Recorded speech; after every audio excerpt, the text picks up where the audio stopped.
Bonjour tout le monde. Je vais vous présenter la position anatomique de référence. La première chose que vous devez connaître en anatomie, c'est bien cette position de référence.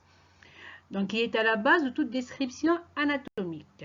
Donc, avant de décrire n'importe quel organe, muscle, vaisseau ou nerf, il faut avoir en tête cette position, car elle va vous permettre de bien situer, orienter et décrire votre organe, et aussi de décrire ses rapports. Cette position présente à décrire 5 critères. Le premier critère, le sujet doit être vivant et debout, donc pas assis ni couché.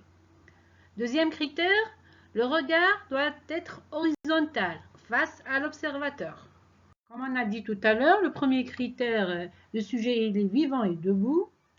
Deuxième critère, le regard est horizontal face à l'observateur.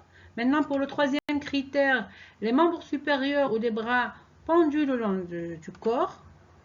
Quatrièmement, nous avons les paumes des mains sont dirigées vers l'avant. Et en dernier, comme cinquième critère, les pieds sont joints, posés sur le sol. On termine par voir quelques termes techniques comparatifs de localisation et de direction qu'on utilise en anatomie. Mais avant ça, on va voir l'axe sagittal médian, qui est l'axe du corps, qui est la verticale abaissée d'un point situé au sommet du crâne, qui passe par le centre de gravité du corps, situé au niveau du pelvis. Donc pour les termes, le premier terme qu'on va voir, c'est supérieur ou crânial ou céphalique. Donc tout ce qui est proche de l'extrémité supérieure, on parle de crânial ou de céphalique. Le deuxième terme, inférieur au caudal, tout ce qui est proche de l'extrémité inférieure. Droit, tout ce qui est à droite ou proche de la droite. Et gauche, tout ce qui est proche de la partie gauche du corps. Antérieur ou avant, tout ce qui est en avant est dit antérieur. Tout ce qui est situé en arrière est dit postérieur.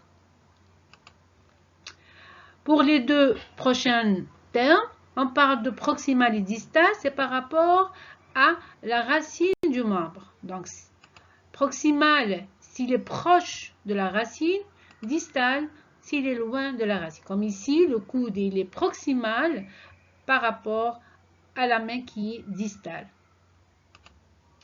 Médial et latéral, c'est par rapport à la ligne médiane ou à la ligne sagittale médiane.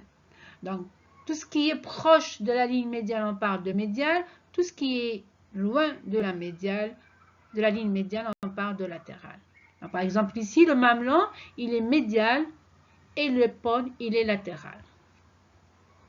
Voilà.